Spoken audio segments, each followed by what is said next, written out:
Hi people, hope you are doing good. In this second session of Economics for Finance, we are going to discuss further about GDP. In the previous session, we had a discussion about national income, some basics of it. We understood the significance of national income. We also started the discussion on GDP, but GDP discussion is still going on. So we'll be continuing that today. So far, we know the definition of GDP. That is all we have covered so far. We know that GDP is the money value of all final economic goods and services produced within the domestic territory of the country during an accounting year. Based on this definition, we also understood some concepts related to it, like we understood the meaning of domestic territory, we understood the meaning of final goods and services, and we understood the meaning of normal resident.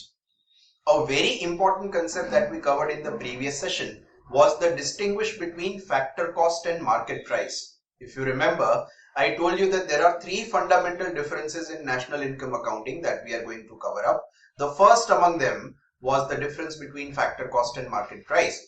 Now the difference between factor cost and market price arises due to indirect tax and subsidies. That is what we have covered.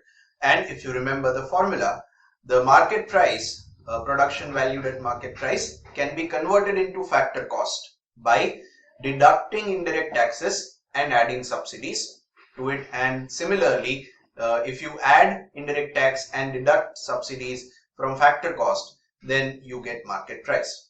So that is what we have covered so far. Now we are going to take it further to the next level. So I'll be beginning this session by discussing some topics from your notes. Some of these have already been covered in the previous session. Some of these are new, so you have to pay attention, okay? Now, we started off with this topic, concepts of national income, in the previous session. See, to understand the concepts of national income, you have to understand that national income is something that is understood from three different dimensions. So understanding national income is a three-dimensional approach. There are three different angles, three different sides through which national income is analyzed. The one is production side, the other one is income side, and the third one is expenditure side. Okay, so see, that's what is written here. National income accounts have three sides: a product side, the expenditure side, and an income side. The product side measures the production based on the concept of value added. I gave you a brief introduction, a brief understanding of value added in the previous session. Today we are going to take it up further. Value added means whatever goods are produced, they are produced with the help of some materials, some other goods, some services which are purchased from outside. Now these other goods, these services which are purchased from outside, they are known as intermediate consumption. So in order to find out value added, what you need to do is, you need to find out first of all the total value of output of your product. Okay, for example, if I say that there is this company A, it produces a product M. Okay, now to produce product M, the company requires raw materials and other goods and services. We'll call them intermediate consumption,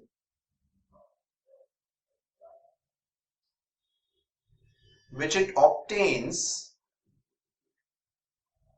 from another company, that is, let's say company Y. Okay, now let's say the worth of product M is 5 lakh rupees. Product M is worth 5 lakh rupees, and in order to produce these products worth 5 lakh rupees, company A had to buy intermediate goods and services from company Y worth rupees 2 lakhs. So what is the value addition made by company M? Company M made a value addition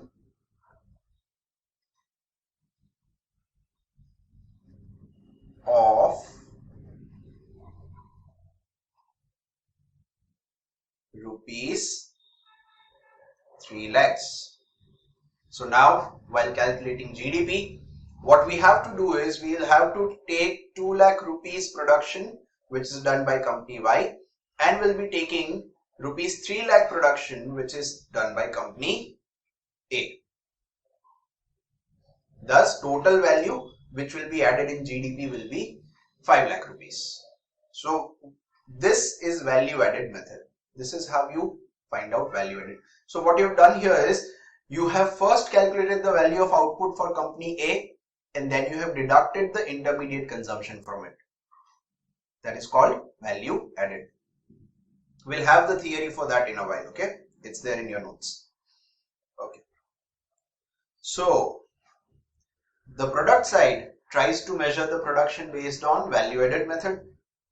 The expenditure side looks at the final sales of goods and services. That is the expenditure which has been incurred on the final goods and services, right? And the income side measures the distribution of the proceeds from sales. The distribution of proceeds from sales. How is it distributed? Whatever you have sold, how is it distributed? So a part of it will be going to the owners of land in the form of rent. A part of it will be going to the laborers in the form of wages. A part of it will be going to the capitalist as interest, and the balance portion will be going to the entrepreneurs as profit. Okay, so the distribution of the proceeds from sales to different factors of production. You can remember this is nothing but rent, wages, interest and profit. Okay. Now what we are discussing right now is from the point of view of production. So from the product side, there are two main concepts that we have to cover. The first is GDP and the second is GNP. We started the discussion with GDP.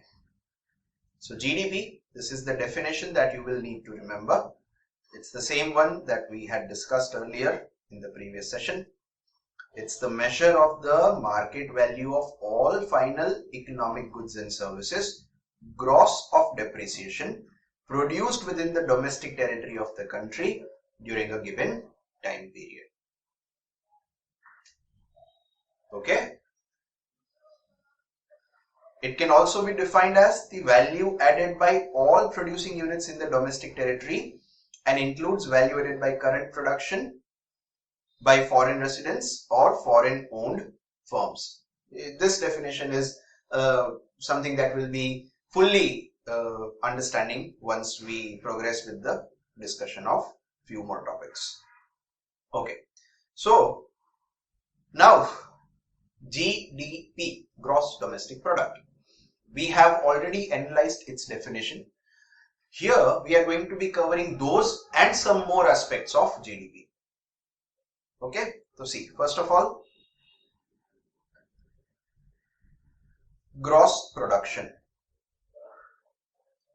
gross domestic product, that is how we have given the name to the concept. So what does gross indicate there? What is the meaning of the term gross?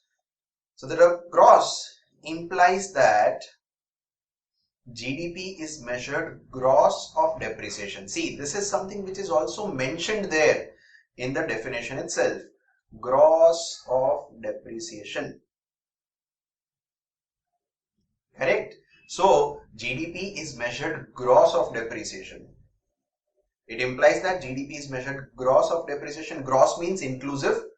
Depreciation is the estimated amount of capital goods consumed during the process of production. So we all understand that during the process of production, some portion of capital goods will always be used up. Okay, if I have a machinery and I produce something with the help of that machinery, it's obvious that the life of the machinery has reduced to a certain extent. Correct?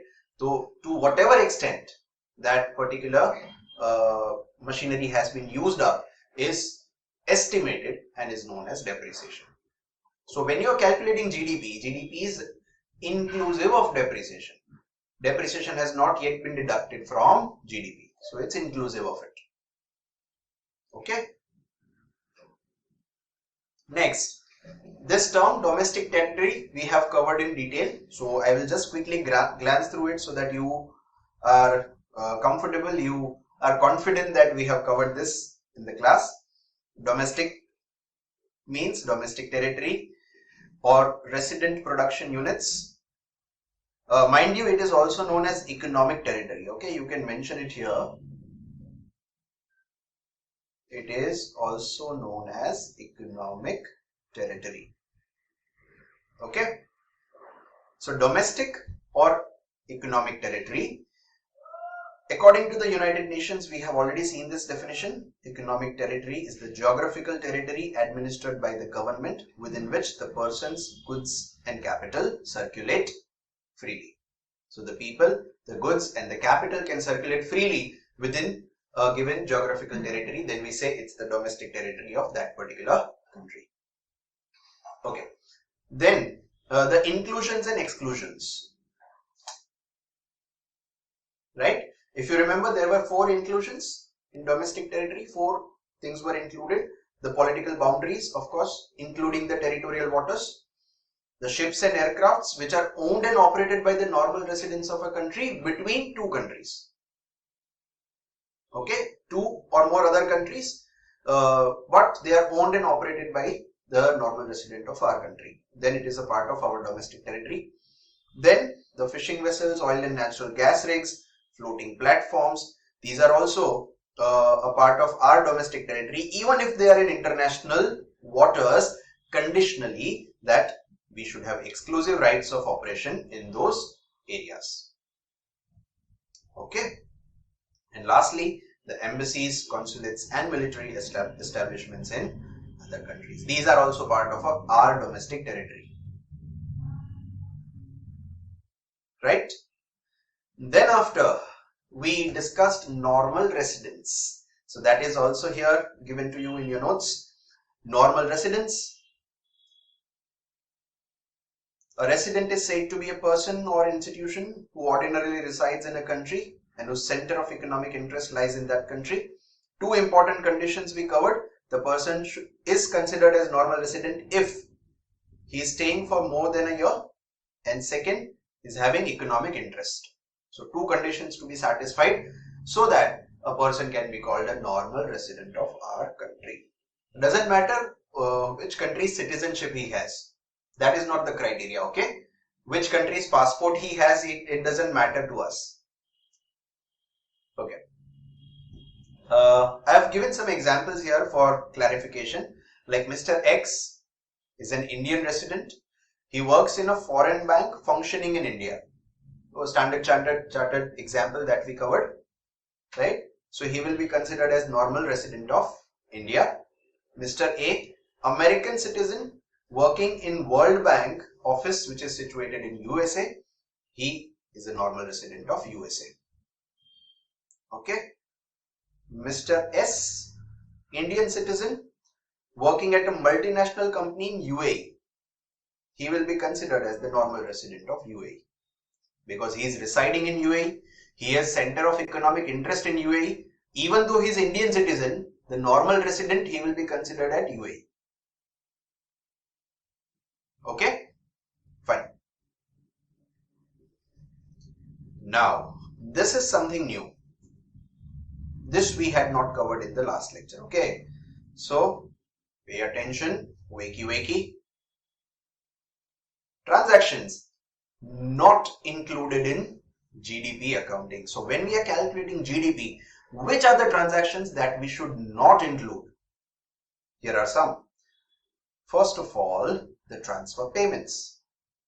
Please remember that while calculating GDP, we should not consider transfer payments. Sir, what do we mean by transfer payments? Okay, transfer payments are those payments which are made without receiving any goods or services in return. Okay, whenever some payments are made without receiving any goods or services in return, they are known as transfer payments. Usually, such payments are made by the government. Okay, so for example, if government pays pension to their retired employees, Is government getting any services in return? For example, if I say that in a particular year, the government has paid a total pension worth rupees 1 crore rupees to its retired employees, is the government getting any services from those retired employees in that particular year? No. That means it's a transfer payment. Okay, government pays unemployment allowances to the people who are not getting any jobs. To help them, government pays unemployment allowances. So, is the government getting any services in return? No. These are again transfer payments.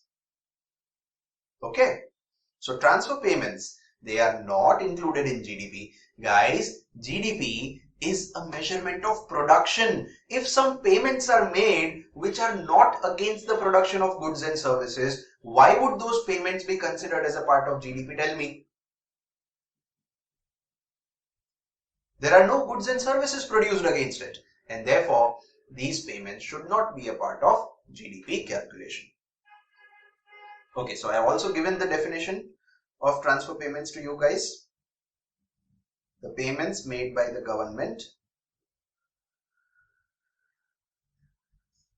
for the purpose other than procuring goods and services. If the government is making payments for procuring goods and services, that is not a problem. It is not a transfer payment. Okay, government is paying salaries to its employees, that is not a transfer payments. Government paying pension to its retired employees, that is transfer payments. Okay. Next, the second thing which is not included in GDP counting is financial transactions.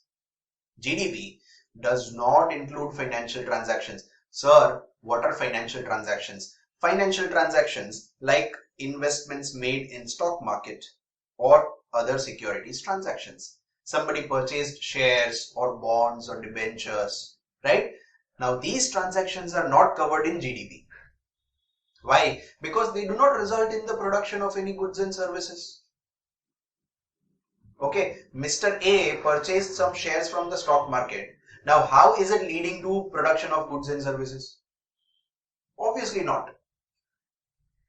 Okay, but remember that the services which are in connection to such transactions, they are a part of GDP. Understand? Okay, listen. The services which are undertaken to complete these transactions, financial transactions, they are covered in GDP. For example, if some financial broker agency, financial broker company, it is providing services so that Mr. A can purchase those shares from the share market. The brokerage with that company earns. Now that service of providing brokerage is considered as a part of GDP. Okay. The purchasing of shares is not a part of GDP, but the services which are provided in connection to the purchase of shares, that is a part of GDP. Hope that is clear. Next, the non-reported output. Mark the words, non-reported output. The output which is not reported. Sir, why is an output not reported? Because it is illegal.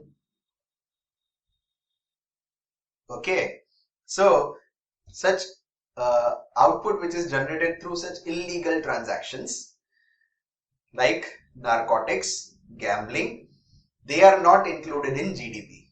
On a lighter note, it's said that GDP includes only the production of goods, whereas these illegal transactions results into production of bads, and therefore it's not included. Okay, so GDP includes only goods, not bads. Okay, fine. So these are three important transactions that you should remember, which are not included in GDP. Please mark the words, not included. Okay. Now, moving further. The next point in relation to GDP that we have to cover is market value.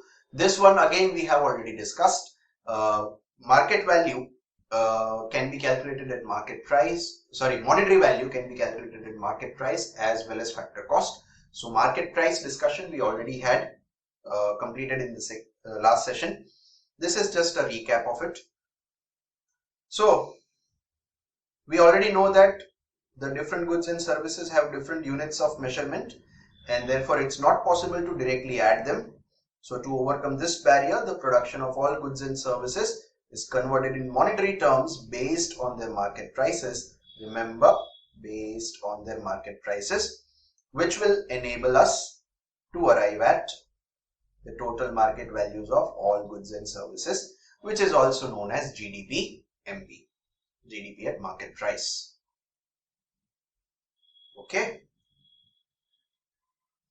fine. Next is value added. Value added we already discussed just now when we started with the session. Okay, so let's read this. By value added, we mean the difference between value of output and purchase of intermediate goods. I gave you an example, right? Value of output minus intermediate goods will give you the value added. It represents the contribution of labor and capital to the production process. So in our example, 5 lakh rupees worth of goods were produced by company A. It procured intermediate goods from company Y worth rupees 2 lakhs. Balance 3 lakh is the value addition by company A. Now that 3 lakh rupees value addition is nothing but the contribution of labor and capital of company A, which is used during the production process. Okay. Thus, we can say that GDP MP is nothing but the value of output in domestic territory minus value of intermediate consumption. Value of output minus value of intermediate consumption. That will give us GDP. Okay. We can also say that it's sigma value added, summation value added. Right? Okay. Next comes the final and intermediate goods. We already had a discussion on final and intermediate goods, a lengthy discussion, I must say, in the previous session. So this is just going to help us recap it very quickly. The value of only final goods and services or only the value added by the production process should be included in GDP. So what is intermediate consumption? If somebody would ask me, I would say intermediate consumption consists of the value of goods and services consumed as inputs by the process of production. So whatever has been consumed during the process of production as inputs, that is known as intermediate goods, intermediate consumption. Simple. Okay, I told you, remember, the value of those goods which are included in the value of other goods, right? That is called intermediate consumption. Very simple. So intermediate goods are used to produce other goods rather than being sold to the final purchasers. They are not counted as it would involve double counting. So if you count the intermediate goods as well as the final goods, that would be a foolish mistake to make because you are counting one thing again and again. Okay, and understand it's a chain. So let's say from cotton we produce yarn, from yarn we produce cloth, from cloth we produce shirt. Taking a simple example, cotton worth rupees 100 helps us produce yarn worth rupees 150, from which we produce cloth worth rupees 230, from which we produce shirt worth rupees 700. Now if I count the production at each stage, if I consider the total value of production at each stage, it will give me what? This is 700 plus 100, 800, 950, 950, 1150 and 1180. Right? This will give me 1180 rupees of GDP. but this is incorrect. The actual GDP should only be 700. Okay, 1180 GDP will be incorrect. The correct GDP should be 700 rupees only. Why? Because in this 700, we have already considered 230 rupees worth cloth, 150 rupees worth yarn and 100 rupees worth cotton. Everything is covered here. In fact, if you want to use value added method, what you should be doing is you consider the value addition at each stage. See, that should also ideally give 700 amount, huh? See, value addition, I'm writing here. So 100 rupees value addition for cotton. Here the value addition, as you can see, is 50. So I'll write 50 rupees here. Here value addition is 80. So I'll write 80 rupees here. And here value addition is how much? This is 470, I think.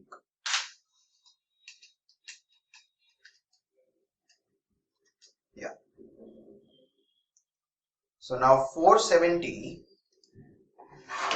plus 80 plus 50 plus 100 will give us rupees 700.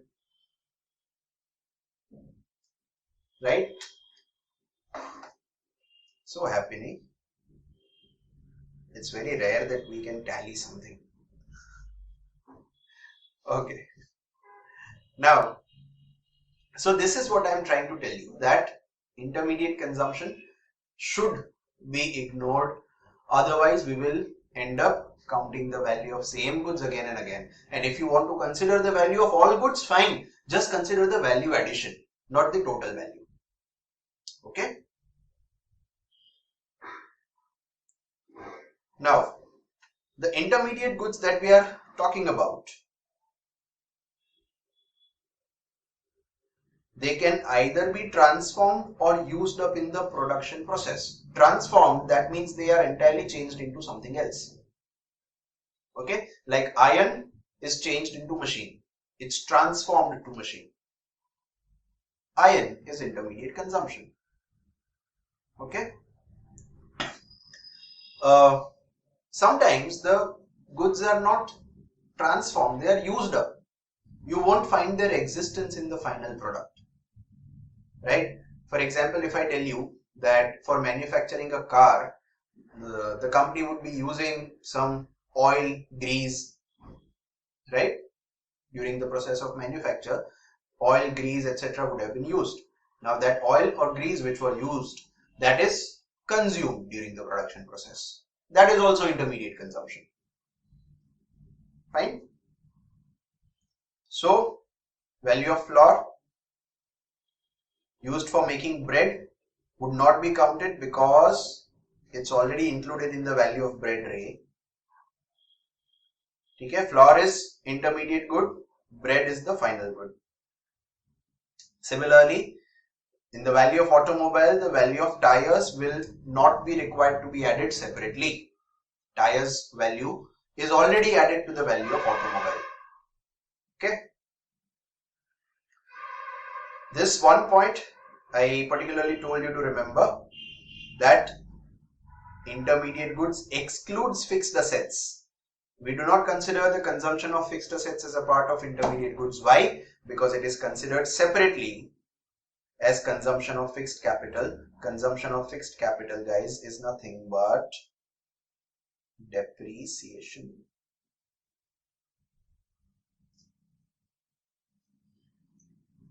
Okay.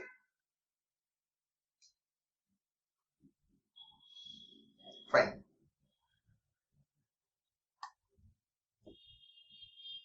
The next topic of discussion is production boundary.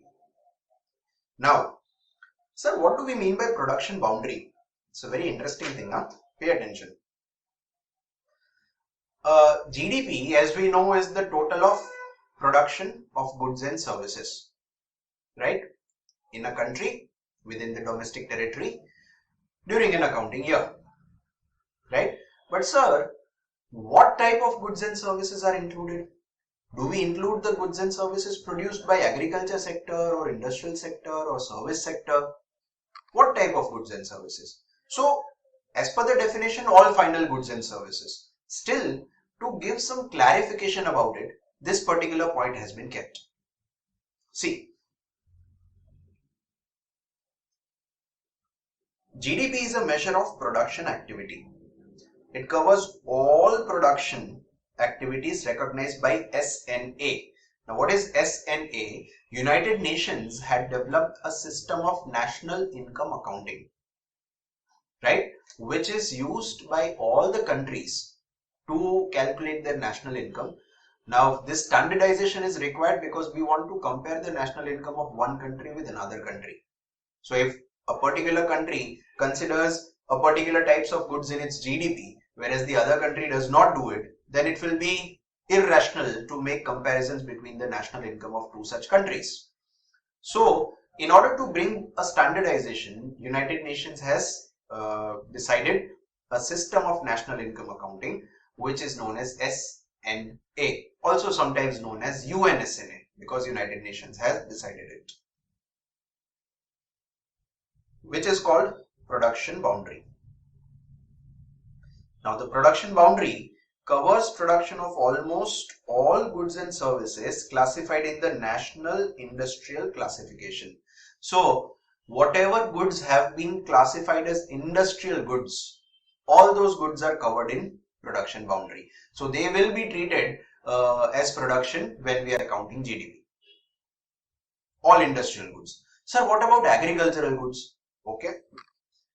Production of agriculture, forestry and fishing, which are used for own consumption of producers, is also included in the production boundary. So, whatever wheat is produced by the farmer and sold to the market, obviously that is included, there is no doubt about it. But if a part of that wheat which is grown by that farmer, if he keeps it for himself and his family, even that will be considered in GDP. Just because it's not sold in the market doesn't mean that it's not produced, right? So, whatever has been produced, whether for the market or for their own consumption, is considered in GDP. And three particular areas have been specifically mentioned for which the self-consumption has to be considered as a part of GDP. One is agriculture, the other one is forestry, and the third one is fishery. Okay, so if some fisherman, he catches some fishes and sells to the market, but he also keeps some fish for himself and his family, then whatever he has kept for his family will also be a part of GDP. Obviously, what is sold in the market is a part of GDP. Okay, there is no doubt about it. But whatever he is keeping for himself, that is also a part of GDP. So it's just a clarification which is given. Okay, it's known as goods for self-consumption. Okay. So, GDP of any nation represents the sum total of gross value added. We know what is value added. What is gross value added? Value added which is inclusive of depreciation is gross value added. We have not deducted depreciation, right? How did we find out value added? The value of output minus value of intermediate consumption. So, value of output minus value of intermediate consumption will automatically give you gross value added. If you want to find out net value added, you will have to deduct depreciation from it. Okay, coming up in some time.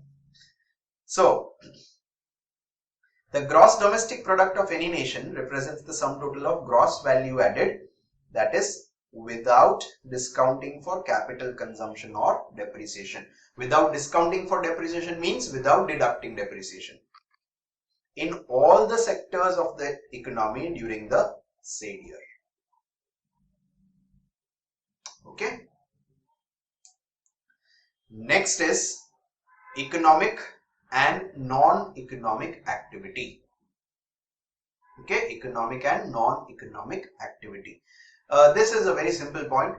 We already had a discussion on this in the previous session. I'll still just quickly browse through it. So economic activities include all human activities which create goods and services that are exchanged in the market and valued at market price. Exchanged in market and valued at market price, that means they are being purchased and sold. There is a price to it. Okay. Non-economic activities, those which produce goods and services, but these are not exchanged in market transaction. They are not exchanged in market transaction. They are not meant to be exchanged in a market transaction. Okay. If our mother cooks food for us at our homes, it doesn't mean that she is doing it for exchanging in the market. Right? Mom never prepares food and places the thali in front of us and says it's 100 rupees per plate, right? Buttermilk and papad extra. No, that's not the case. It's not meant to be sold in the market. It's not meant for market exchange. And thus, there is no market value to it. Okay, hobbies, housekeeping and child rearing services of homemakers and services of family members that are done out of love and affection are non-economic activities. Right? Then, GDP or national income is a flow measure. So what do you mean by flow measure? See, in economics, the variables that we are considering can either be stock variables or they can be flow variables. Right? Now, what is the difference between a stock variable and a flow variable? A stock variable is represented, expressed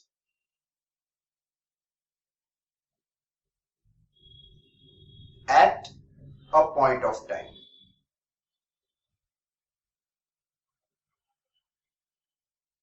Okay, stock variables are expressed at a point of time, whereas flow variables are expressed for a period of time.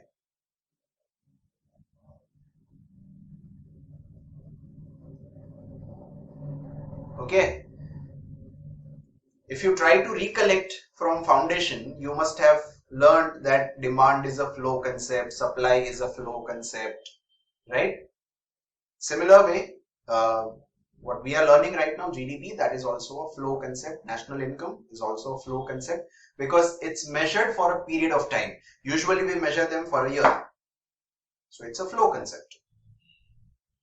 Okay. Had it been a stock concept, we would not say the national income of this particular year. We would say the national income as on this date. Till now, national income. But there is no till now national income concept. There is always a given period national income concept. Okay, so it's a flow concept. So, national income is a flow measure. It is measured per time period, for example, per year. Includes, therefore, only those goods and services which are produced in the current period. Very important to remember this, that GDP will include only those goods which are produced in that particular period for which you are measuring the GDP. If you are measuring GDP for 2018-19, that means only the goods produced in 2018-19 will be considered while calculating that GDP. Okay. The value of market transactions such as exchange of goods which already exist. The goods which already exist, that means the unsold goods of the previous periods. The unsold goods of previous periods, they will not be considered as GDP of current year. Why? Because it does not represent current year's production rate. Okay. So, exchange of goods which already exist or are previously produced do not enter into the calculation of national income. Therefore, the value of assets such as stocks and bonds which are exchanged during the pertinent period are not included in national income as these do not directly involve current production of goods and services. Right? So if you purchase some shares in the stock market, or you purchase some bonds in the bond market, that does not mean that you have helped to increase the GDP of the nation, because it does not add up to the production of current year's goods and services. Okay, but this is something I explained you earlier as well, I think just a while ago. The value of services that accompany the sale and purchase represent current production and therefore is included in national income, like the fees paid to the real estate agents and lawyers. Right? You buy some house from a guy, he already owned that house, he had it constructed a couple of years back, right? You purchase that house from him, and you think that the money that you have paid will be calculated as a part of GDP. That is not correct, because you are buying something which was not produced in current year. Correct? But in order to make this transaction possible, there was a broker who helped you identify the seller, and he helped the seller identify the buyer, that is you. That brokerage fees which will be received by him will be a part of GDP of current year. Okay? Fine. So this was the flow measure. GDP and national income is a flow measure. The last point here that I want to cover up is that while calculating GDP, there are two types of goods which are taken into consideration. Two types of goods which are considered, counted in GDP. One is capital goods. Capital goods like plant and equipment. Now these goods, they are not directly counted, but the depreciation part is included in GDP. GDP is gross of depreciation, remember? Correct? And the second thing that is included in GDP is inventory investment. What is inventory investment? It is nothing but the difference between the closing stock and opening stock. The difference between closing stock and opening stock, people, represents the current year's production. So if I tell you that I had goods worth rupees 100 in my opening stock, and now I have goods worth rupees, let us say 500 in my closing stock, that means I have added goods worth rupees 400 in the current year's production. Okay, this could also be negative. For example, if this was just 50,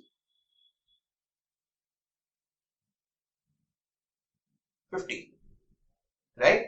That means there was a reduction in your stock. That means you have sold more than what is currently produced. Simple. Okay? So can be positive, can be negative. See, the inventory investment, what is it? It's the net change in inventories of final goods which are ready for sale or of materials.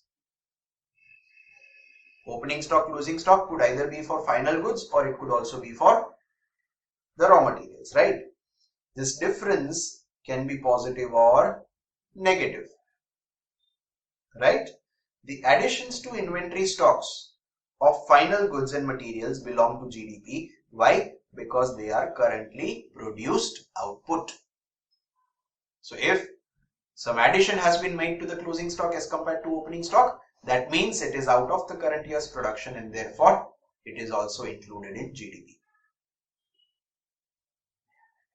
Okay, so not only the quantities which have been sold, but the quantities which have been produced and lying in stock, they are also part of current year's GDP.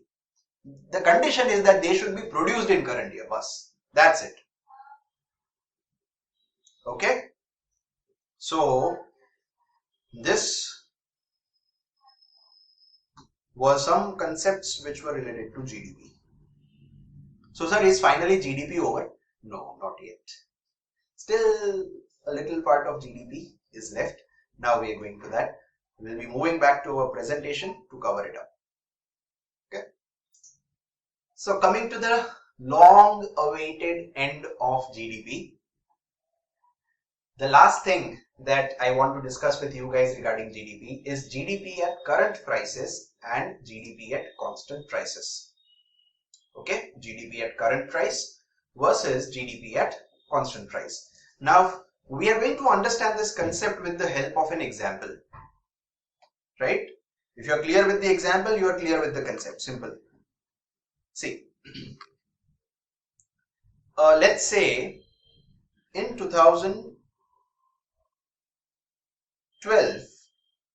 India's GDP was worth rupees 10,000.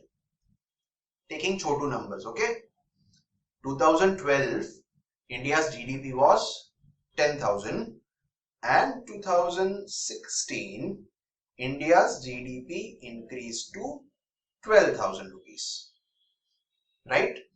So we see a rise in the GDP. We see that the GDP has increased. Now, what does this increase in GDP mean? And is it good or bad? The increase in GDP, is it good or bad? Okay. See, normal situations, GDP increase is considered to be good. Normally, GDP increase is considered to be good. Why? Because increase in GDP would mean increase in production. An increase in production would mean more goods and services available for the people of the country. More goods and services means improved standard of living. Also, more production means more employment. More employment means more income. More income means higher standard of living. So, normally, an increase in GDP results in higher standard of living. And therefore, generally, we see that if the GDP of the country is increasing, it's a good thing because it helps the people to attain a better standard of living. But is it always so? I don't think so. Why? Let's see. Now understand that the GDP of 2012 and 2016 was calculated at market price. That means there was a component of quantity as well as a component of price in this GDP. The same way, there was a component of quantity and a component of price in this GDP as well. Now, it's quite possible that the 10,000 to 12,000 jump would have been because of price or quantity and price both. See, I consider the increase in GDP good only if it is because of increase in quantity. Price increase is inflation. It will not help in any way to improve the standard of living of the people. It will in fact deteriorate the standards of living of the people. So, price rise cannot be considered healthy. A GDP which is increased because of price rise, how can I say it's a good thing here? GDP which increased because of price rise cannot be considered good thing. It's actually bad for the living standards of the people. And therefore, I cannot just directly jump to the conclusion, okay, 10,000 to 12,000, yay, it's an increase in GDP and therefore it's a improved standard of living, it's definitely better. No, that cannot be the case every time. We'll have to first analyze that whether that increase in GDP is because of quantities or because of price or because of both. If somehow I can remove the effect of price increase, whatever was price increase, if I can remove that effect from it, then I can arrive at the correct increase in GDP resulting from production, from quantity. And that increase is something which is relevant for me. That increase is something which makes my day, which makes me smile. Okay, so in order to find it out, the way, the technique, the method that we use is that we keep the prices for both the years constant. We keep the prices same for both the years. So now 2012 GDP and 2016 GDP is calculated at same price. Now I am positively sure that if the prices in 2012 and 2016 has been held constant, the GDP increase is only and only because of quantity, and therefore I can say that now this increase in GDP is actually good for the economy, because this increase must only be because of the quantities. Okay. So, whenever we calculate that GDP, keeping the prices constant is known as GDP at constant price. But if I calculate the GDP for current year using current year's prices, it is known as GDP at current price. Simple. Okay, calculation of current year's GDP at current year's prices is known as GDP at current price. Calculation of current year's GDP at constant prices is known as GDP at constant price. But sir, for calculating 2012 and 2016 GDP, which year's price should we consider? Should we keep the price of 2012 for both the years, or should we keep the price of 2016 for both the years? Which one is correct? Actually, none of it. We always consider the prices of base year. Okay, what is a base year? Base year is a year which is identified and declared by the government for calculation of national income, per capita income, etc. Whatever calculations are made for the forthcoming years, they are made using the prices of the base year. They are updated time to time, periodically they are updated. So currently the base year which is used in India is 2011-12. So for example, if I want to calculate GDP of 2012 and GDP of 2016, I'll be calculating it using the prices of 2011-12, which was the base year. Okay, sir, 2011-12, so long. Why can't it be updated frequently, more frequently? Base year should be updated more frequently. See, government will always choose a particular year to be a base year if it finds that the prices in that year were more or less stable. No unusual transactions, no unusual, earthquakes or floods or something so huge that can affect the economy. If that has not taken place, then such a year is generally declared as a base year. Okay, if the government finds that the prices of a particular year have been fluctuating and wavering a bit, then government would not want to keep that year as a base year. Okay, fine. So whenever constant price GDP is calculated, it is calculated at the prices of base year, whereas current price GDP is calculated at the prices of current year. Sir, which one is useful? See, if you are comparing one year's GDP with another year's GDP, then GDP constant price is good. But if you want to just know the current year's production value, then GDP at current price is good.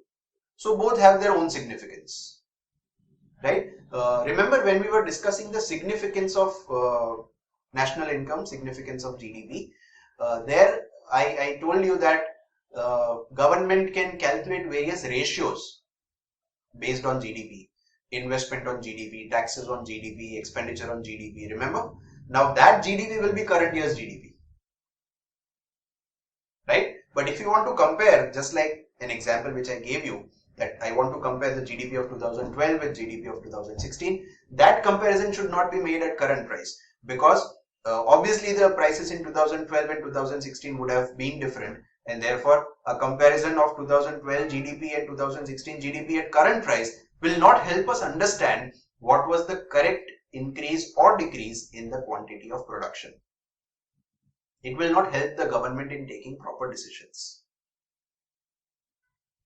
Okay, fair enough. Fine. So I have explained you the entire funda. Now this is just given to you as a difference between kind of, see. So GDP at current price, when GDP is calculated by taking the prices of current year to find out market value of current year's production, it is known as GDP at current price. Okay, mark the words prices of current year. Whereas on the other side, you can see that we are considering the base year prices. Okay, base year prices. So when GDP is calculated by taking the prices of base year to find out market value of current year's production. It's current year's production, but its value is obtained by multiplying it with the base year prices. Then it's GDP at constant price. Okay. The increase in current price GDP may be due to increase in quantity of production as well as due to change in prices. Okay, if current price GDP increases, now that increase could either be because of production quantity or it could be because of prices. But an increase in constant price GDP will always be due to increase in quantity because the prices have been held constant. Right?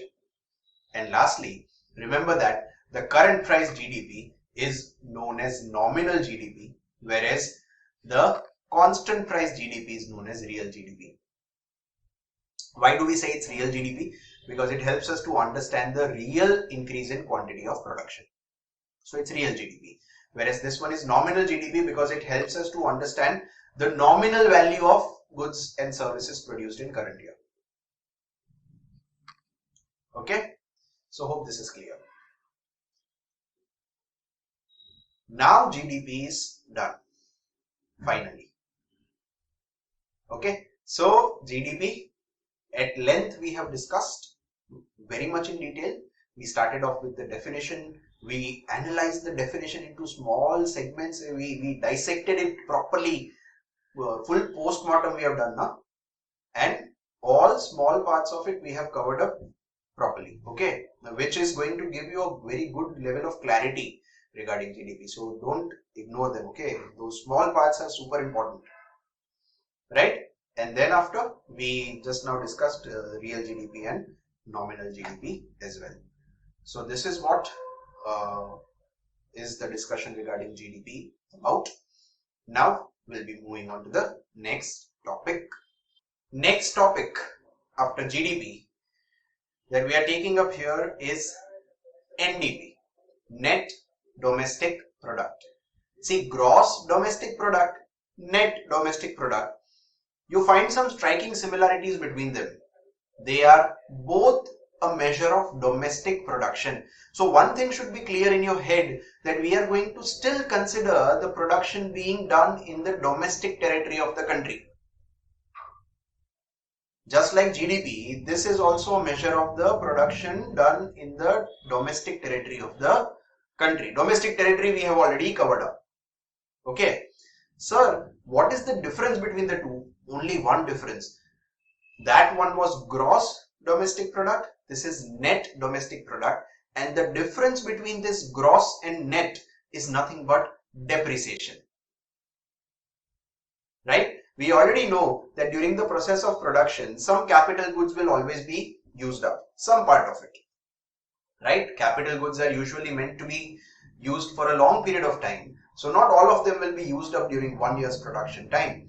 But definitely some part of capital goods would be used up in the production process for 1 year.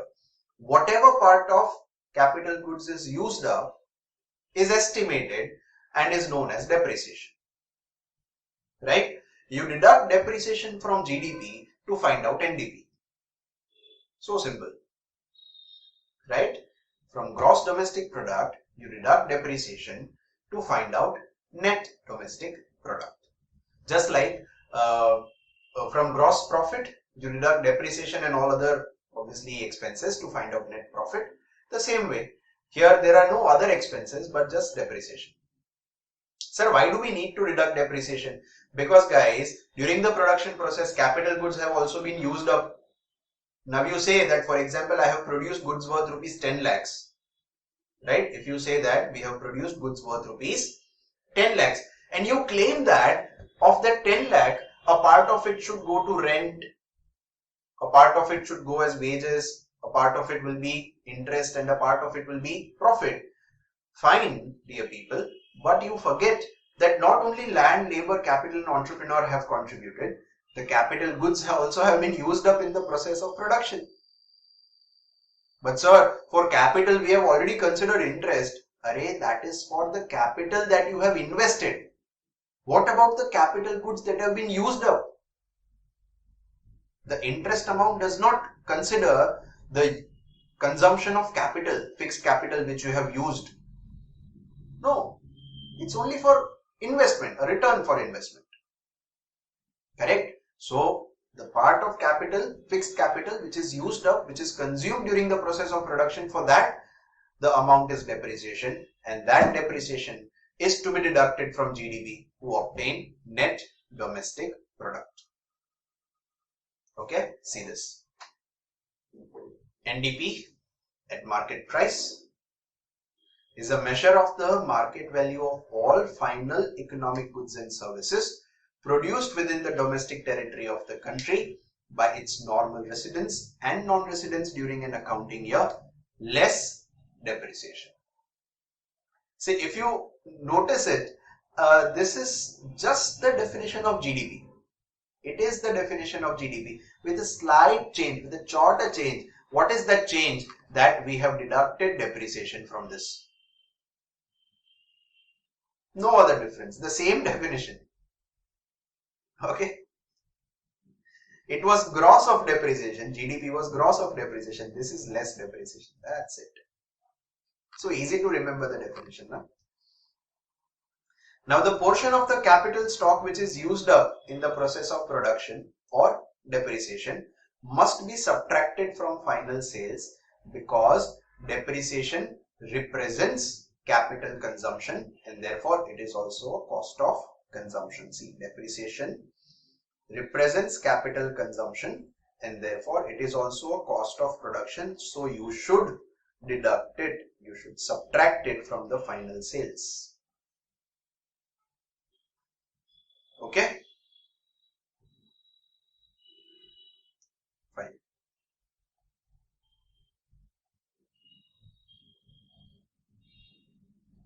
Now this gives rise to the fundamental difference number 2.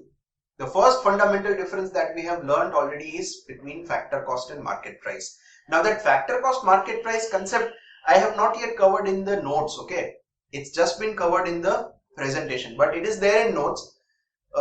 As we progress, we'll be covering up that as well. Fundamental difference number 1 I have explained as the difference between market price and factor cost. The similar way, fundamental difference 2 here is the difference between gross and net, which is due to depreciation. Depreciation, as we know, is deducted. Why? To allow for a provision. For consumption or usage of capital goods during the production process. Okay. So gross product and net product, what is the difference? Only one difference. Gross product is inclusive of depreciation. Net product excludes depreciation. That's it. No other difference. So easy. Okay. Fine. Moving further.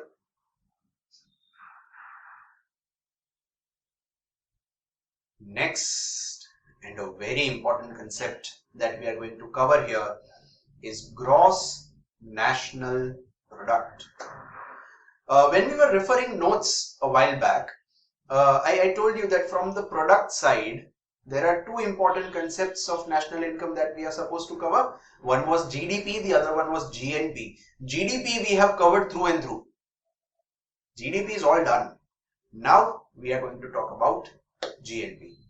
Okay, so that was gross domestic product. This is gross national product. Sir, what is the difference? As the name suggests, the difference is domestic versus national. This is going to be a fundamental difference 3, huh? So pay attention. See, gross domestic product, gross national product. How are they different? It was domestic there, it's national here. What difference does it make? See, the two concepts are fundamentally different in the way that domestic production, the concept of domestic production is based on territory. So whatever is produced within the domestic territory, regardless of who produced it, doesn't matter who produced it. What matters is where it is produced. If it is produced within the domestic territory of the country, whether it is produced by a resident or it is produced by a non-resident, it will be a part of domestic production of the nation. Once again, regardless of who produces, where is it produced is more important while considering domestic production. If it's produced within the domestic boundaries, the domestic territories, then it's a part of domestic production of the nation. But the concept of national production is different from it, because the concept of national production says that, boss, it doesn't matter where the goods are produced, where the services are provided, doesn't matter. What matters is that who produced it. So here, what matters is who, not where. The territory, the boundary is not relevant here. The resident is relevant here. If goods and services are produced by Indian residents, even if they are produced outside the domestic territory of the country, they will be considered as a part of India's national product.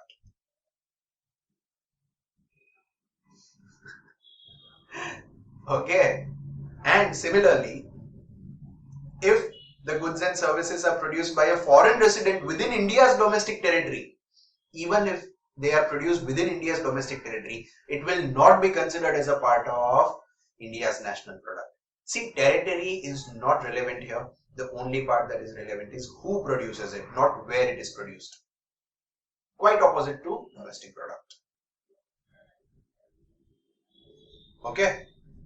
So let's read the definition. We are also going to take up an example to understand this difference properly. Okay. See. Giving the meaning of GNP. GNP is the money value of all final goods and services. Now you understand the significance of these terms, right? It's money value. It's always money value because we are trying to measure the production of the nation in monetary terms. So it's money value. The money value of all final goods and services produced within and outside the domestic territory of the country in an accounting year by the residents of the country. By the residents of the country. That is what is fascinating. Okay, doesn't matter where, whether it is within or outside, that is not relevant. What matters is who produced it. Clear? Okay, so this was the meaning. Now let's take an example. Okay, this example will help you clearly understand the distinguish between GNP and GDP, national and domestic. Okay, see. So, let's say there is this Mr. Ramlal. Mr. Ramlal produces goods and services within the domestic territories of India. He is an Indian resident as well. Okay. Then there is Miss Lisa. Miss Lisa, as the name suggests, is a foreign resident, but she also produces goods and services within the domestic territory of India. Okay. Now, if I want to calculate the domestic product or domestic income, I just need to add the goods and services produced by Mr. Ramlal and Miss Lisa within the domestic territory of the nation. That's it. Okay. Now there is another person, Mr. Shamlal, and as you can see, he is producing goods and services outside India in the rest of the world. Okay. So, see, domestic income or domestic product of India can be calculated as the income earned by Mr. Ramlal, right, plus income earned by Miss Lisa from India. Income earned by Mr. Ramlal plus the income earned by Miss Lisa from India. Sir, what about income earned by Mr. Shamlal? Wouldn't it be the part of domestic income of India? No dear, it wouldn't be. Sir, but Mr. Shamlal is Indian. Fir bhi dil hai Hindustani. He is Indian, right? So his income should be a part of India's domestic income. No, The person does not matter here. Who does not matter when you are calculating domestic income or domestic product. What matters is where Mr. Shamlal earned his income outside India, and therefore his income will not be considered as a part of domestic income of India. Okay, but when I'm calculating national income, now see what is going to happen. The national income can be calculated from domestic income. Okay, but I'll have to make some modifications. See, domestic income does not include the income of Mr. Shamlal, because Shamlal was earning the income from outside the domestic territory, right? So his income was not included there. But I need to include that income in national income, because national income does not consider where, it considers who. And since Mr. Shamlal is an Indian resident, even though he is earning from outside India, his income will be a part of the national income of India. So see, I have added the income earned by Mr. Shamlal. So sir, now can we say it is national income? No, not yet, because the income earned by Miss Lisa was a part of domestic income. The income which Miss Lisa earned from domestic territories of India, it was a part of domestic income of India. But that will not be a part of national income of India, because it is not earned by a national resident of, not a resident of India. Miss Lisa is not a resident of India, and therefore whatever income she has generated from India is not a part of national income here. And therefore I have to deduct it from domestic income. I have to deduct it from domestic income. The income earned by Miss Lisa from India is deducted. Now I can calculate national income. So what is national income here? See, in this example, national income is the domestic income plus income earned by Mr. Ramlal. Income earned by Mr. Shamlal minus the income earned by Miss Lisa from India. Okay. Now somebody wonders, sir, just for the sake of example, you have created Ramlal and Shamlal and Miss Lisa and all. How do we present this in exam? We cannot be writing Ramlal and Shamlal while explaining the difference between domestic and national, right? Very correct. I'm going to give you some technical terms for it with a slight change, not a major change. See, what you need to know here is the net factor income from abroad. Net factor income from abroad, NFIA. Sir, what is NFIA? Very simple terms. The income earned by Mr. Shamlal from outside India minus income earned by Miss Lisa from India. That is NFIA. So this is NFIA, to be precise. This. Whatever I am underlining in green, this is NFIA. Income earned by Shamlal from outside India minus income earned by Miss Lisa from India. Okay. So that is net factor income from abroad. So how do you find out national income? Very simple.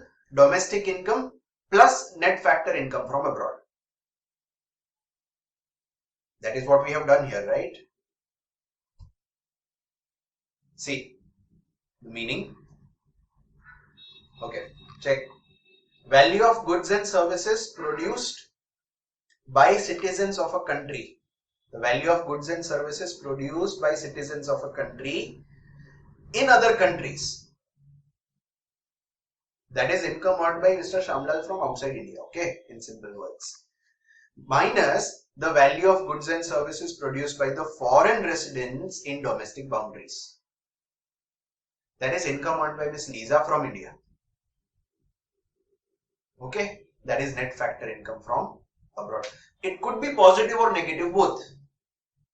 NFIA could be positive or negative. Depends upon how much did Mr. Shamlal earn from outside and how much did Miss Lisa earn from India. Okay, if NFIA is positive, listen to me carefully. Okay, if NFIA is positive, the national income will be higher than the domestic income. If NFIA is positive, national income will be higher than domestic income, and if NFIA is negative, then national income will be lower than domestic income, because the foreign residents earned more from Indian domestic territory as compared to what Indian residents earned from outside.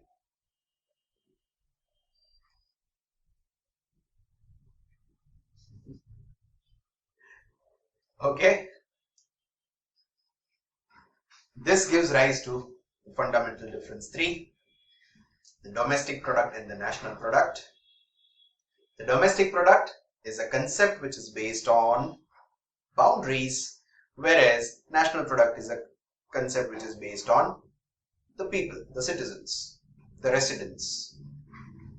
Okay.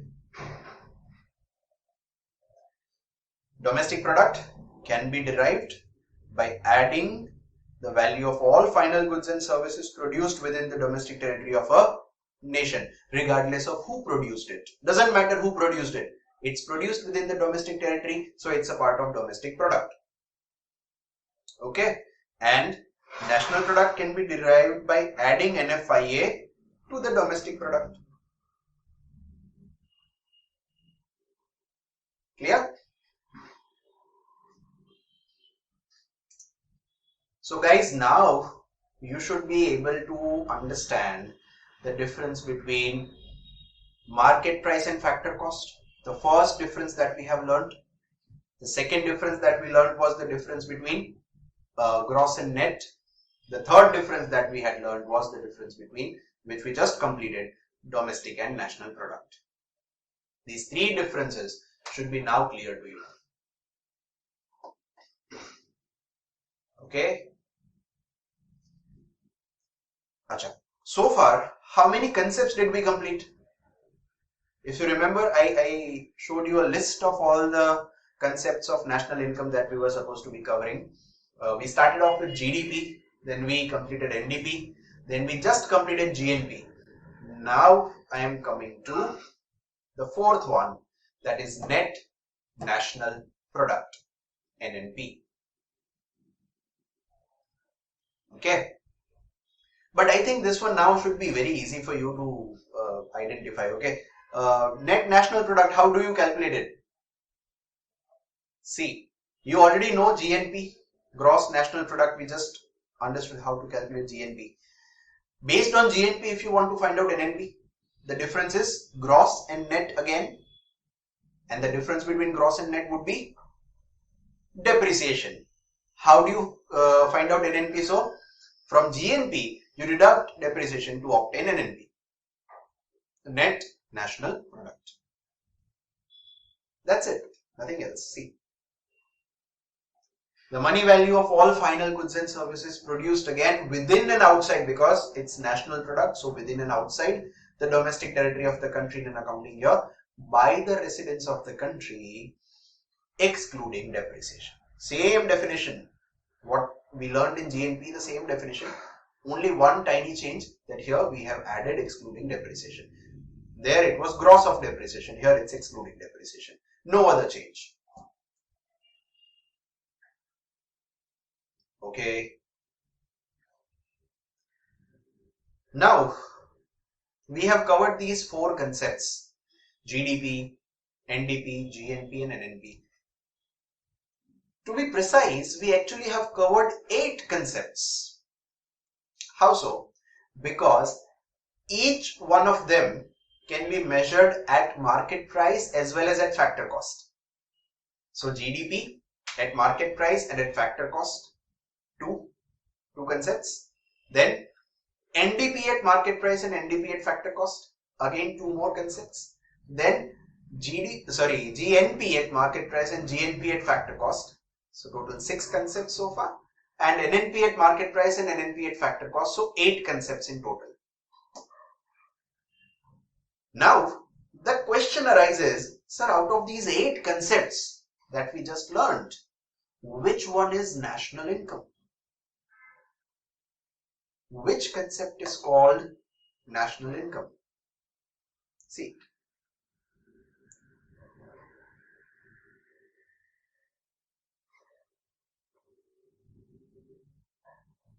The one that is national income is this, NNP at factor cost.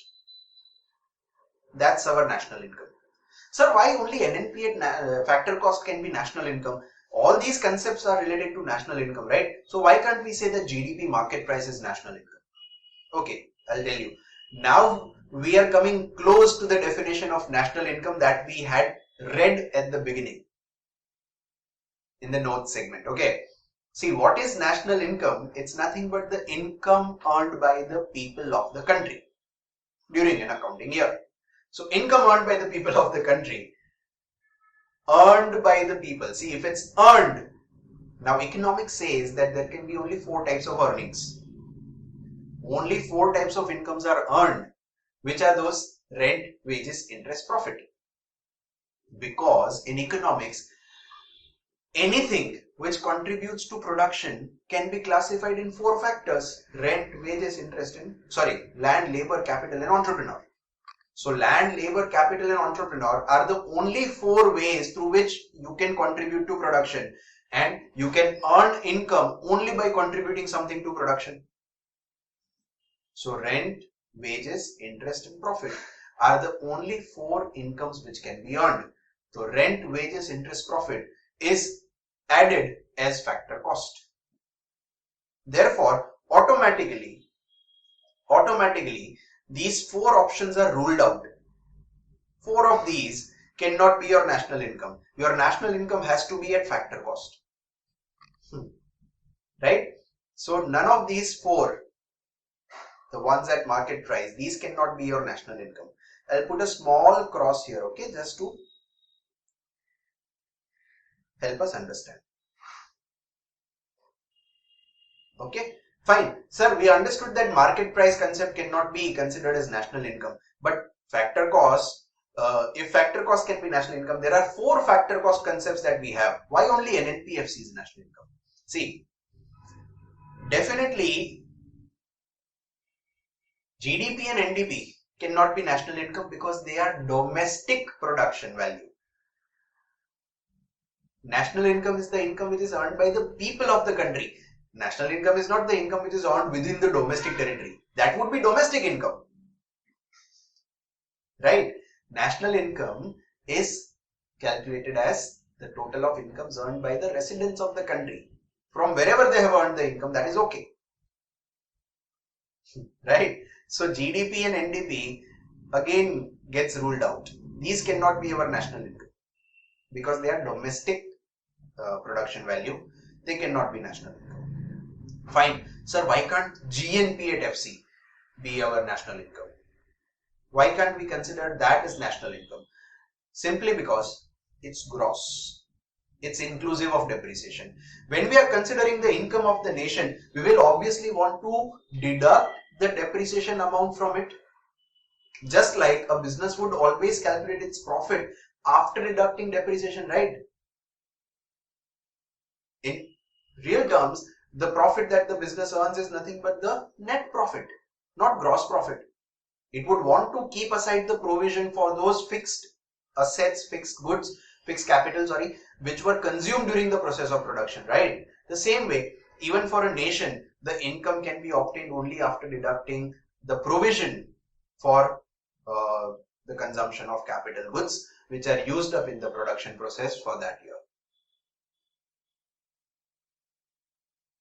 Okay, so finally, only one option remains, that is an NPFC, which is considered as the national income of the country.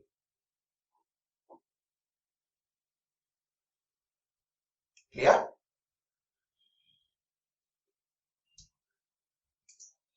So guys, if we quickly glance through the notes now for whatever topics we have discussed so far.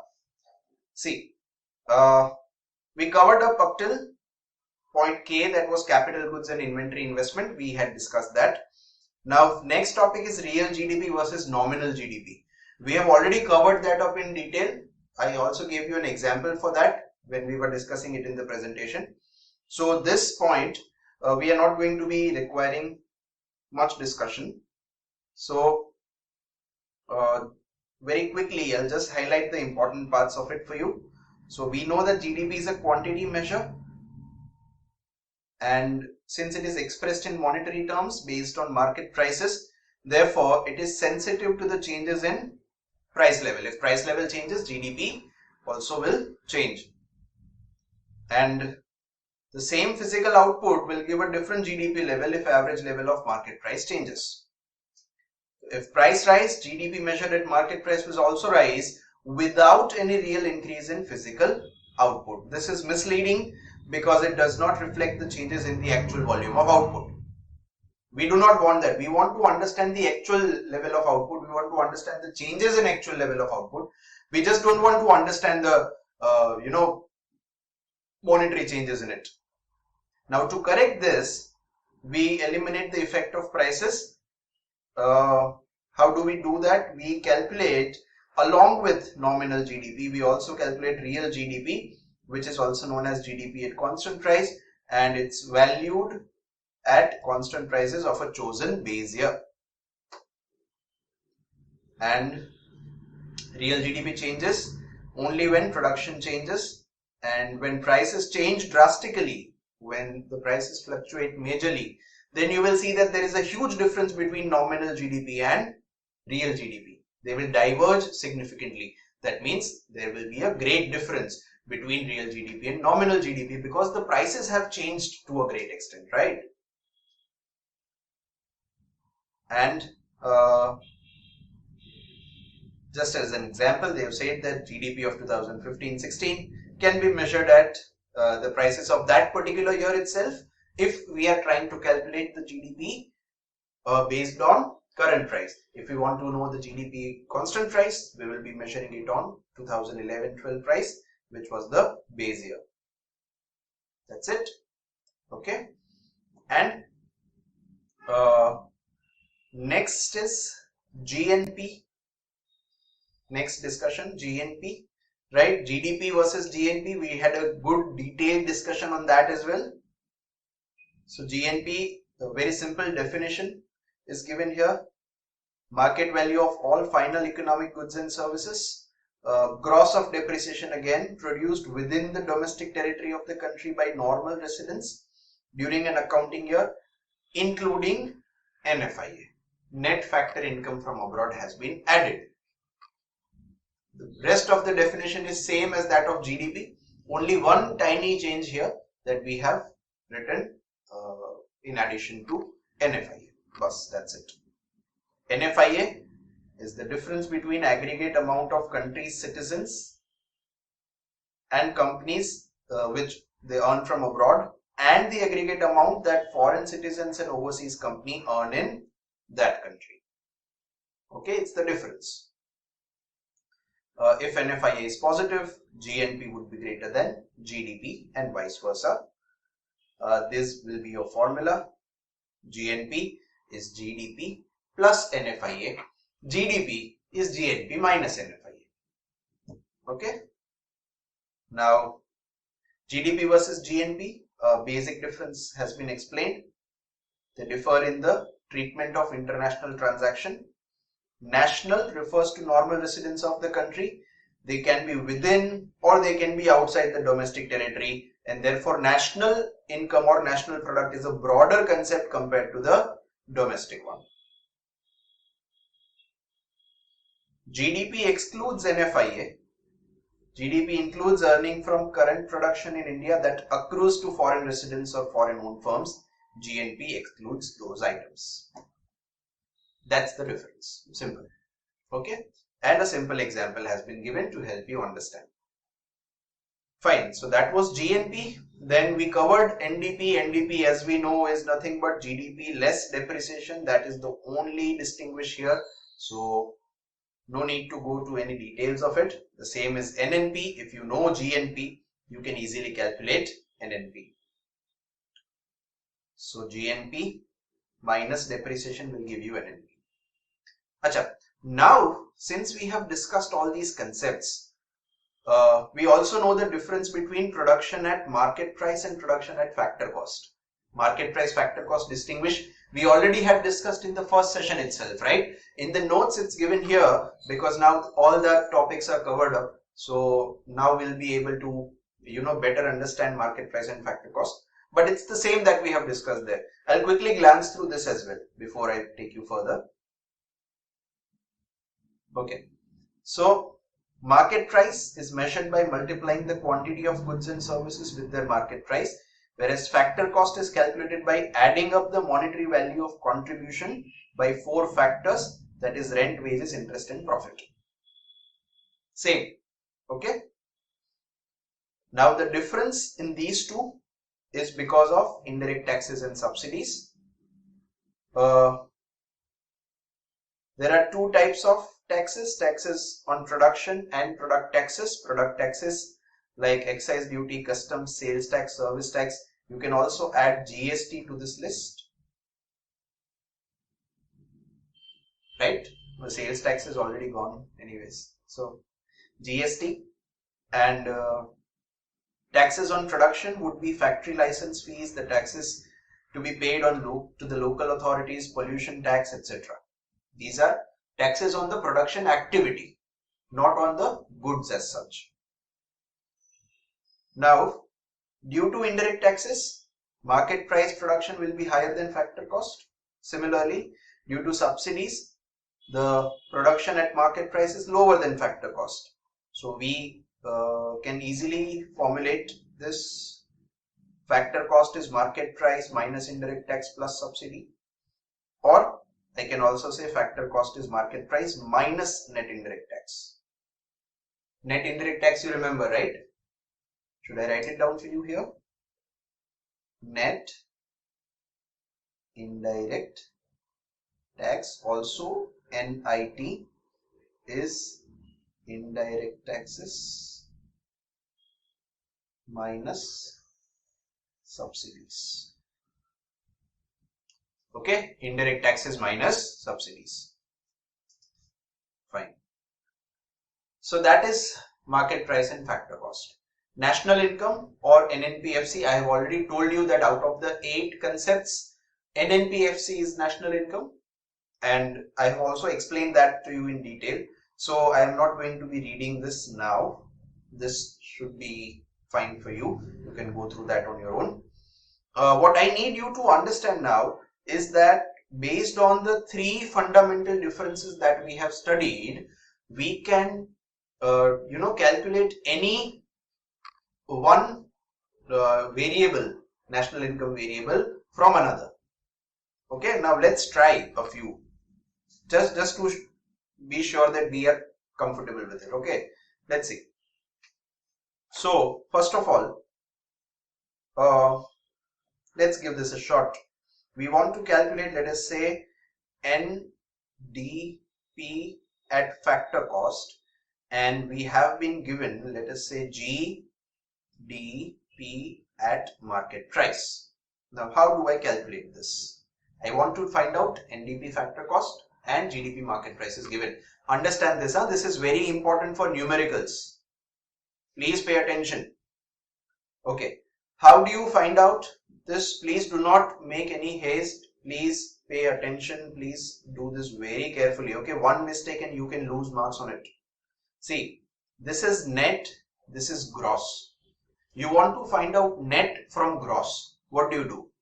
Gross minus depreciation will give me net. Okay, next. This is domestic, this is also domestic. So no changes are required here, right? Next, this is market price and I want to find out factor cost. From market price, how do I find out factor cost? Market price minus indirect taxes plus subsidies. So this will be my formula. Okay, like this you can calculate any one variable from another variable using those 3 fundamental differences. Okay, let's take one more example.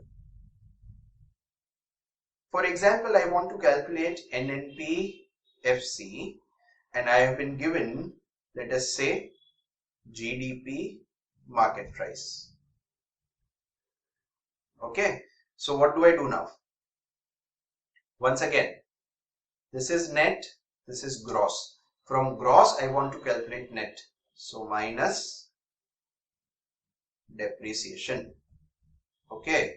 Then this is national and this is domestic. From domestic, I want to calculate national. So I will add NFIA. See, NFIA as such can be positive or negative, whatever. But the formula here will be plus. Now, if it's negative, it will automatically, be subtracted. So that is not something that you have to worry about. Don't change your concepts because the values given to you are positive or negative. The concept should not be altered. Okay. Next, this is market price. This is factor cost. From market price to factor cost. So once again, indirect tax minus subsidy plus. Okay. So you can calculate any one variable from any other variable given. You just have to remember those three fundamental differences. Now what we are going to do is we are going to write those fundamental differences here. In your notes, I have provided you space for that. See, we are yet to cover these three topics. Per capita income, personal income and personal disposable income are left. I know, don't worry. But first of all, let's fill this table so that you are very thorough with these three differences. Okay. Fundamental difference number 1 is between market price and factor cost. How do you remember it? Factor cost is equals to market price minus indirect tax plus subsidies. Okay, factor cost is market price minus indirect tax plus subsidies. Or I can also say that factor cost is equals to market price minus net indirect tax. Right? Now, this was from market price to factor cost. What if it's the other way around? If it's the other way around, I will write market price is equals to factor cost plus indirect tax minus subsidies, or market price is equals to factor cost plus net indirect taxes. Okay, net indirect tax or NIT is equals to indirect taxes minus subsidies. This is just for the second row is given only for any comments, anything that you would want to write there for your easy remembering. Okay. Now fundamental difference 2 was between gross and net. So I'm going to write here net is equals to gross minus depreciation, or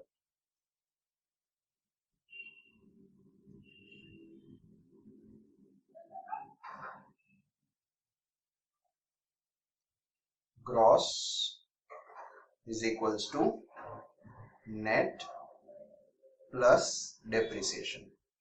And what is depreciation? Depreciation is the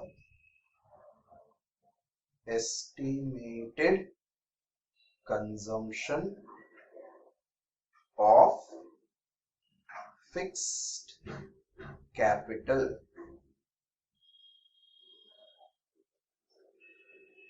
in the production process. Right? So if I say consumption of fixed capital, that is also depreciation. One and the same thing. There is no difference there.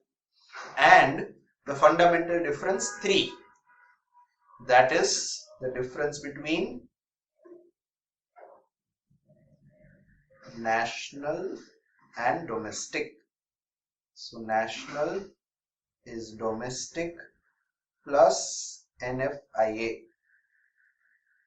Okay, or I can also say that it's domestic is equals to national minus NFIA. You remember these three rules, you will not face any problems in calculation. Okay, from one variable to another variable you can easily jump. And here you will be writing about NFIA. What is NFIA?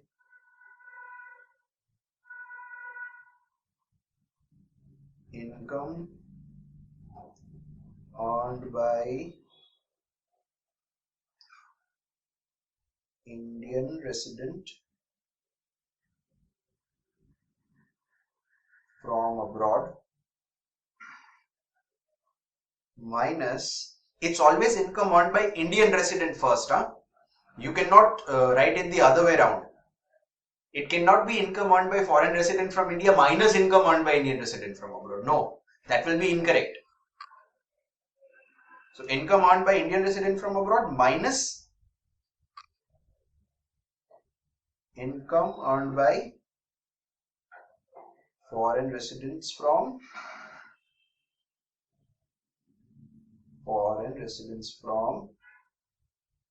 India.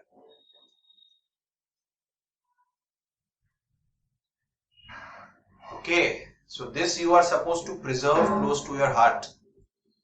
Very important to remember these three fundamental differences. I hope it is clear. Okay, fine. So this is what we have covered so far. We are done with GDP, NDP, GNP, NNP. We know all these four can be expressed at market price or at factor cost, and out of those 8, NNPFC is national income. We also have understood the three fundamental differences, one between domestic and national, other between gross and net, the third between market price and factor cost, and we know that these three fundamental differences are the base for calculation of value of one variable from any other variable that we have learned so far. Okay, now I am going to cover three chotu topics which are per capita income, personal income and personal disposable income. Very quickly, we'll be moving back to the presentation where we'll be covering these up. Okay, so per capita income, first of all. Per capita income you already know that. It's per person income. For example, if the country's total income is 100 rupees and the population of the country is, let us say, 5 people, so 100 rupees divided by 5 people is going to be the per capita income, which is nothing but the per head income, per person income. Okay, very simple concept. So per capita income, it's the average income or output per person of the country for a year, calculated by dividing total national income for a year divided by the total population of the country, and it's usually considered to be a better indicator of development as compared to national income, because if I compare just the national incomes of two countries, it does not give me a clear picture of which country is better, because it might be the case that the country whose national income is higher, its population is also higher, right? So that does not clearly indicate whether it's more developed or less developed. So while comparing the development of two different countries, we consider per capita income to be a better indicator of development, right? This is it, very small. Next comes personal income. Now this is a very good concept. This is the only good concept now here. Then personal disposable income is again very petty. Okay, but this one would require a little bit of your attention. So what is personal income? Now people would say, sir, personal income is whatever income that a person has earned. That is personal income. So you are partially correct if you think that. Not entirely though. See, personal income is not income earned by an individual. It's income received by an individual. Okay? Pay attention, the words are very important here. Personal income is not income earned It is income received by an individual. So whatever an individual has received is his personal income. Whether he has earned it or he has received it otherwise doesn't make any difference. See, received income can only be categorized into four parts: rent, wages, interest, profit. But sir, what will happen to the pension that is earned by a retired employee? A retired employee is earning some pension. Now, pension is neither rent nor wages nor interest nor profit. And that is precisely the reason we did not include pension in the calculation of national income. Remember, we specifically stated that pension, which is a transfer payment, should not be a part of GDP calculation. So it is not there in national income calculation. But ultimately, pension is received by an individual, right? Though it's not earned, it's received. Since it's received, therefore it is a part of personal income. Okay, so I hope you understand the difference between what is earned and what is received, because that is the differentiating base for understanding national income versus personal income. Please take a look. Personal income are the incomes which are received by an individual during an accounting year. Okay, the incomes which are received by an individual during an accounting year, they are known as personal incomes. I will ask you to mark the words incomes which are received. Okay, the incomes which are earned but not received. Please understand, an individual has earned something. So it's either a part of rent, wages, interest or profit because he has earned it. Okay, so an individual has earned it but not received. Earned but not received. Sir, how is it possible? How is it possible that somebody has earned but did not receive the money? Quite possible. For example, if I am working somewhere, let's say I am an employee somewhere and I get a salary of rupees 30,000 per month. Okay, too much for a poor man like me, I know, but okay, for some time, let's imagine that I am rich enough and capable enough to be able to earn 30,000 rupees per month. So my salary is 30,000 rupees per month, and from that salary, let us say 1,000 rupees provident fund is deducted every month, PF. Right? Now try to understand, my income earned in that particular month or that particular year will be 30,000 rupees. Earned 30,000. But how much did I receive? Only 29,000. That 1,000 was income earned but not received. Okay? See this. The incomes which are earned but not received, since they are earned, so they are a part of national income. But since they are not received, they are not included in personal income.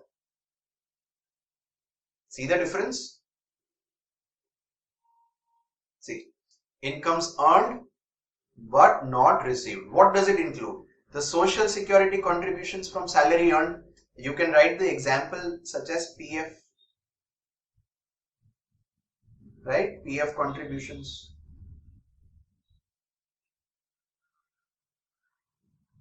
PF contribution is deducted from salary, so it's earned but not received. Then corporate income tax. Sir, how is corporate income tax earned but not received? Let's say there is a shareholder, Mr. X. He holds the shares of a company. The company's name is, let us say, Company A. Now, Company A makes rupees 5 lakh profits in a particular year.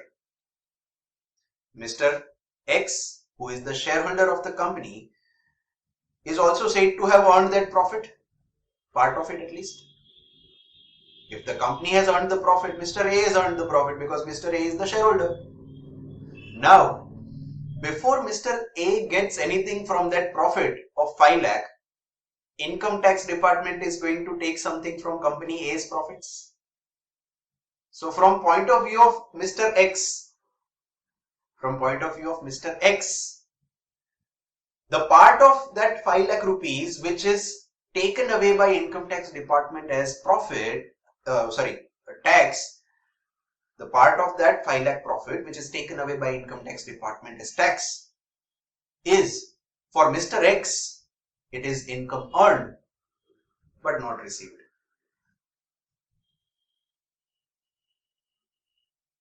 Okay. Similarly, it is also not necessary that the company chooses to distribute the entire profit that it has earned as profit as dividends, right? It is not necessary that a company would distribute the entire profit as dividends. The company might choose to retain some part of that profit for future projects or just as a backup. It's the decision of the management. Correct? Now, if that is the case, that the company chooses not to distribute the profits as dividends, again, from the shareholder's point of view, it becomes incomes earned but not received. Right? See, the undistributed profits of the corporates. Undistributed profits, that is nothing but retained earnings. Okay? So, incomes earned but not received. They are included in national income, but they are not a part of personal income. Similarly, the incomes which are received but not earned. Received but not earned. Like those pension incomes, transfer incomes, right? They are a part of personal income because they are received. So they are a part of personal income, but they are not earned rate. So they are not included in national income. I hope this is clear here. See, the incomes received but not earned. Incomes received but not earned, like pension, unemployment allowance. Government distributes unemployment allowance, right? Welfare payments made by the government. These are all the payments which are received by people, but they are not earned. Earned is only that money which somebody has obtained against their contribution in the current year's production of goods and services. Nothing else is earned. Okay, so now if I want to calculate personal income from national income, what do I need to do? National income plus incomes received but not earned. This incomes received but not earned minus incomes earned but not received. This one. Okay, this is included in personal income. This one is included in personal income, but it was not a part of national income, so it has to be added to national income to obtain personal income. Whereas this here, earned but not received, it was already there in national income, but it should not be there in personal income, so it has to be deducted from national income. Okay, this is personal income. And lastly, personal disposable income. A very small topic again. Now, what is personal disposable income? Disposable means something that you can use. That you can use at your will. That is disposable to you. Correct? So, what is personal disposable income? Guys, very simply put, from the total personal income, for example, if my personal income is 50,000 rupees, out of that 50,000 rupees, how much can I use at my will? Once I will have to pay the income tax which I am liable to pay, the balance part is my personal disposable income. Simple. Very simple. See, the amount of income that an individual can use for consumption or savings. Normally, income has three uses. Any individual's income will be used in one of the three ways. Either the individual will spend a part of his income for consumption, or he will save, or he will have to pay income tax. So there can only be three uses of income. Either spend on consumption, or save, or pay income tax. That's it. Correct. So after the taxes have been paid, the income tax on individual income is paid. Whatever remains is either consumption or savings. That's it.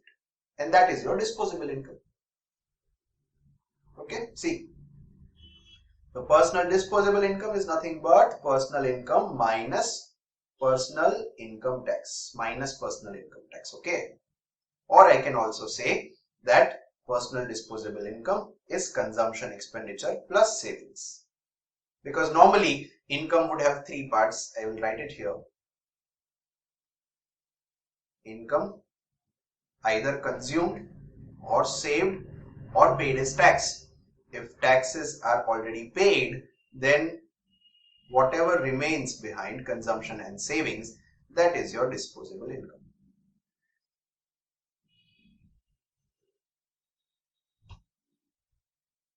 Easy? That's it. Let's take a look at these concepts in our notes, okay? Very quickly. See, in your notes, you will see per capita income, country's GDP divided by the population to find out the output per person. Okay, output per person. Next is personal income. Personal income,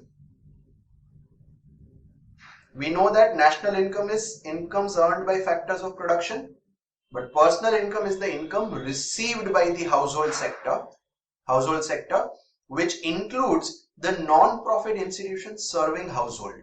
Sir, what are non-profit institutions serving household? They are also known as NPISH, non-profit institutions serving households. What does it mean?